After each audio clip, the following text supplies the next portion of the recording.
même temps. Fait que bonjour, je suis vraiment contente d'être là. Je m'appelle Caroline Houle, c'est pas une surprise, c'est écrit sur l'écran.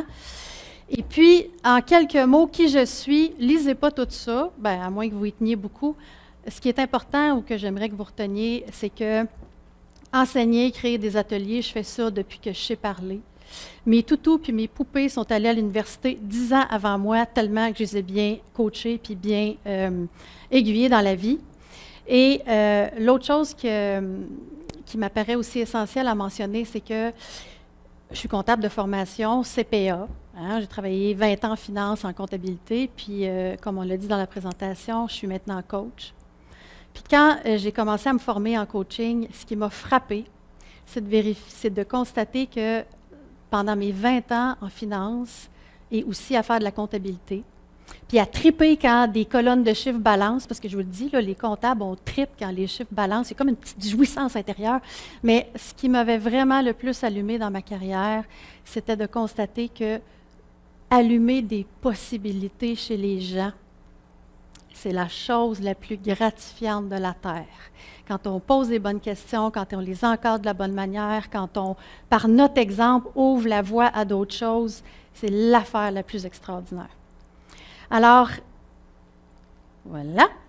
La connexion que moi je fais entre la communication et le leadership, c'est quand ces deux affaires-là se croisent, ça fait de la magie. Puis je l'ai écrit en anglais, only to show you that I'm fully bilingual and I can serve you in English as well. Alors, je pose une question, puis j'ai vraiment envie d'entendre une réponse de votre part. C'est quoi le genre de leadership qui est le plus important pour réussir notre carrière? Puis là, je veux entendre un humain qui me répond, au moins un humain, sinon on reste là jusqu'à temps que j'ai une réponse. C'est quoi le genre de leadership qui est le plus important pour réussir votre carrière? La bienveillance. Quoi d'autre? Pardon? L'inspirant, oui. Détermination? Oui, c'est des bonnes réponses, oui. La clarté aussi. Tout ça, j'adore vos réponses, puis je vais vous en proposer une qui va dans le sens de ce que vous m'avez dit, le leadership de soi. En anglais, on dit self-leadership. Il y a une super belle expression en anglais aussi qui dit, je l'ai traduit en français, je vais vous le dire en français. La façon dont vous menez votre entreprise, votre équipe, votre département, c'est une extension de comment vous êtes dans le monde. Alors, on est toujours la même personne, peu importe où ce qu'on est dans la vie, on se traîne partout. Avez-vous remarqué que vous vous traînez partout où ce que vous allez? Fait que le leadership le plus important pour réussir notre carrière, c'est comment nous, on se gère comme personne. Êtes-vous d'accord avec ça? Ah, j'aime ça, la valorisation et la validation.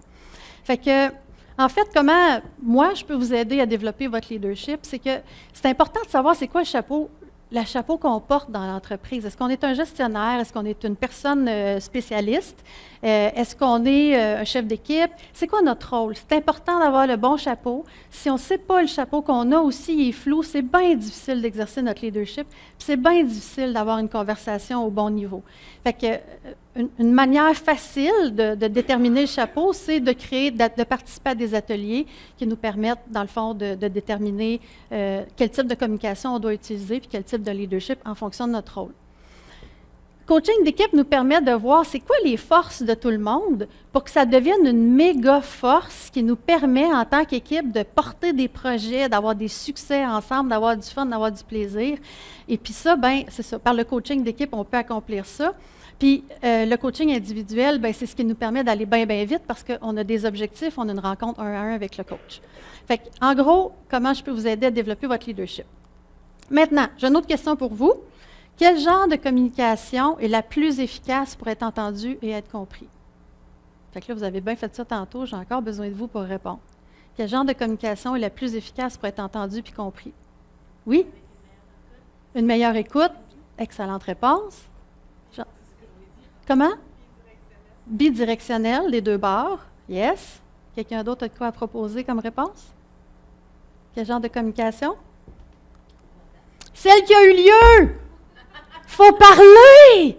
Faut parler! Il n'y a personne qui lit dans votre tête, puis je ne sais pas pour vous, mais pour moi, Dieu merci. Sérieusement, je suis contente que personne lise dans ma tête.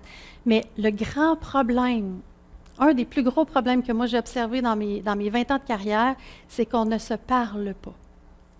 Et ce que ça fait, c'est quoi le coût de la non-communication, bien, c'est des idées payantes qui n'auront jamais été explorées parce que ma belle Julie, dans le coin, elle a pensé que ce n'était pas une bonne idée de parler de son idée ou elle a tellement proposé d'idées qui ont été rejetées qu'elle se dit « Maintenant, je me tais, je ne parle plus ». Il y a des bris de confiance entre employés si on ne se parle pas, parce qu'avez-vous remarqué des fois que quand on ne se parle pas, on a l'impression que les gens, tout le monde parle sauf avec nous autres? Hein, on est bon pour remplir le vide quand on n'a pas l'information, fait que ça peut amener du bris de confiance. Puis, il y a du beau budget sacré, excusez mon expression, à la poubelle. Puis là, j'ai une histoire à vous raconter. J'étais gestionnaire, je travaillais avec des gens en finance, en comptabilité. Puis, je ne sais pas si ça vous concerne, vous, mais nous, on faisait des budgets. Parce que qui dit budget, dit finance, comptabilité, fait qu'on ne pouvait pas bien s'en passer. Fait qu'à un moment donné, on avait un outil budgétaire, là, il ne marchait plus, on l'avait rabouté avec de la broche, puis tout, ça ne marchait plus pantoute. Fait que je mandate Jérémy, un membre de mon équipe, en disant « Jérémy, t'aimes ça, toi, les macros Excel, tu veux-tu nous taponner un beau budget? » Oui, pars là-dessus. Fait que Jérémy, pendant une semaine de temps, il travaille. Au bout d'une semaine, il vient nous présenter son outil. Puis, il avait vraiment amélioré par rapport à ce qu'on avait avant, mais c'était pas encore parfait. Puis à un moment donné, bien, dans le fond de la salle, il y a Nathalie qui lève la main et qui dit ben, j'en ai créé un outil budgétaire. Hein? Tu as créé un outil budgétaire? Ben oui, j'en ai créé un, aimeriez-vous ça le voir? Ben oui, on est tous là, on va le regarder, ton outil budgétaire. Fait qu'on commence à regarder son affaire. Écoute, c'était une Ferrari. Écoute, ça pouvait aller sur la Lune, cette affaire-là, tellement que c'est extraordinaire. Puis là, une question que j'ai dit, mais comment ça se fait que j'apprends là que tu as créé un outil budgétaire? Mais je ne savais pas comment te le dire, c'est pas mon rôle, c'est pas mes responsabilités. Je ne savais pas si tu voudrais que je mette du temps là-dessus, fait que je l'ai fait en cachette. Si je n'avais pas mandaté une autre personne pour faire un outil budgétaire, j'aurais peut-être jamais su que Nathalie avait créé une Ferrari qui peut aller sur la Lune. Oui, ça se peut. Fait que, comme gestionnaire, je me suis dit, mais OK, qu'est-ce que j'ai créé ou pas créé comme climat dans l'entreprise pour que j'ai des gens qui pensent qu'il faut qu'ils fassent des affaires qui passionnent en cachette? Fait qu'on se pose des bonnes questions dans ce temps-là. La communication qui coûte le plus cher, c'est celle qui n'a pas eu lieu. Ce n'est pas les erreurs de communication, c'est même pas de ne pas écouter, c'est celle de ne pas parler. Ça a-tu de l'allure? Merci. OK, comment on fait pour outiller des personnes qui vont développer une communication qui ne passe pas dans le beurre? Je ne sais pas si vous l'aimez ou vous êtes à l'aise avec qu'est-ce que vous voulez dire. Je vais reprendre cette phrase-là, j'ai 8 mots qui voulaient sortir en même temps dans ma bouche, ça ne marche pas en tout. Je ne sais pas si l'expression « parler dans le beurre » vous parle comme elle parle à moi. Okay, c'est une expression qui est très locale, mais pour moi, là, du beurre, c'est ça glisse. Fait que j'essaie de communiquer, mais je ne suis pas capable de l'attraper, c'est trop glissant. Fait que pour outiller des personnes, les personnes clés, puis je pense que tout le monde est clé dans une entreprise, tout le monde est clé dans une organisation, il y a des choses qui fonctionnent bien. Entre autres, leur enseigner le langage d'influence. Tantôt, il y a certains d'entre vous qui êtes passés à mon kiosque, puis je vous ai fait faire un petit jeu. Je vous ai fait dire ce que vous préfériez ou c'était quelle formulation de 6 publicités différentes qui vous parlaient. Quand on apprend à décoder les préférences de communication d'une autre personne, on apprend à parler sur la même fréquence. C'est comme si moi, j'écoute le 93,2, puis l'autre est sur le 94,7. On ne s'entendra pas, puis ça va gricher. Celles et ceux d'entre vous qui êtes nés dans les années 70, comme moi, vous avez connu la roulette qu'on tournait pour pogner le Moses de poste de radio, puis le grichage entre les deux. Mais c'est ça qui se passe quand on ne parle pas le même langage que l'autre personne. J'ai une autre histoire pour vous. En comptabilité, on consomme beaucoup de papier. C'est ça qui se passe. Et puis, dans notre département, on avait une giga photocopieuse, tu sais, un monstre de photocopie. Ça prenait un expert pour venir charger le toner. Fait que j'ai une image, là, tellement claire dans ma tête. Fait qu'à un moment donné, il n'y a plus de toner, j'appelle Jean-François. Jean-François, là, tripait sur les photocopieuses puis les imprimantes. Il arrive avec son toner comme un super-héros. Puis là, Jean-François, tellement passionné des photocopieuses que lui, il se met à m'expliquer tout ce qu'on peut faire avec ça. Mais moi, j'ai pas le temps de tout ça. Moi, je veux juste peser sur le piton pour que mon papier sorte, pour que je puisse aller voir mon patron avec son rapport qu'il veut. Fait que Jean-François, lui, il me parle pendant, puis il m'explique, « Hey, tu peux faire ça, tu peux faire ça, tu peux faire ça, tu peux faire ça. » Il ne se rend pas compte que j'écoute pas. Parce que lui, il est dans sa passion de me donner toutes les options possibles de la photocopieuse. Je vous jure, si je te restais là, je serais encore là tellement qu'elle pouvait en faire des patentes, cette machine-là. Jean-François ne s'était pas rendu compte que mon besoin à moi, ma motivation à moi, c'était de régler mon problème de toner au plus vite. Fait que moi, j'étais motivée par trouver une solution à mon problème, puis mon Jean-François, il était motivé par m'expliquer à quel point c'était la plus belle machine du monde entier. Quand on commence à avoir des notions de langage d'influence, dans ce cas-ci, Jean-François aurait compris mon besoin. Il aurait dit, « OK, tu n'as pas le temps pour les explications élaborées de... » Non, Jean-François, j'ai vraiment pas le temps.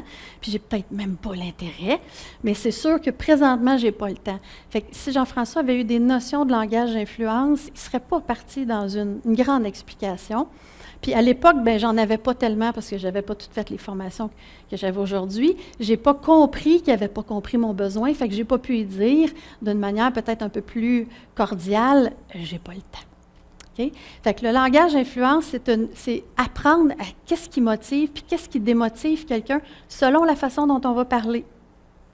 C'est aussi apprendre à comment effectuer une demande qui a plus de chances d'être entendue. Quand on travaille, probablement, vous avez tous des collègues de travail, vous avez tous besoin des uns des autres. Parfois, il y a des manières de faire une demande qui fait que la personne va dire « oui, oui, oui, tout de suite ». Puis il y a des manières, des fois, qu'on va faire une demande, puis on sent que l'autre se ferme. Pourquoi? C'est-tu parce qu'on était chanceux? C'est-tu parce que la Lune est dans telle planète puis que c'est notre fête aujourd'hui? Pas nécessairement. Il y a des manières de formuler qui font que la personne va écouter puis elle va entendre ce qu'on a à dire. Autre chose aussi, c'est distinguer la différence entre une rétroaction, qu'on appelle le feedback, puis donner notre opinion. Ça nous aide à gérer la performance puis l'excellence. Puis rapidement, je vais terminer là-dessus. J'ai 2 beaux graphiques que j'aime beaucoup. La différence entre la performance puis l'excellence. L'excellence, regardez la courbe qui monte en haut comme ça, on ne peut jamais, jamais désexceller. Mais ça se peut qu'un jour, on soit de moins en moins performant. OK? Fait que la performance, on mesure ça avec de la rétroaction. On va mesurer la ligne d'en haut qui est notre objectif avec la courbe comme ça. Tandis que l'excellence, on vient stimuler l'excellence d'une personne en l'accompagnant correctement, notamment en la formant, notamment en lui donnant des opportunités de développer des nouvelles compétences, puis en l'accompagnant avec du coaching. L'avant-dernière chose, voici ce que j'offre justement, des ateliers interactifs, des coachings de groupe, des coachings individuels. On peut explorer ensemble toutes les possibilités. Because the sky is not even the limit. Merci beaucoup tout le monde.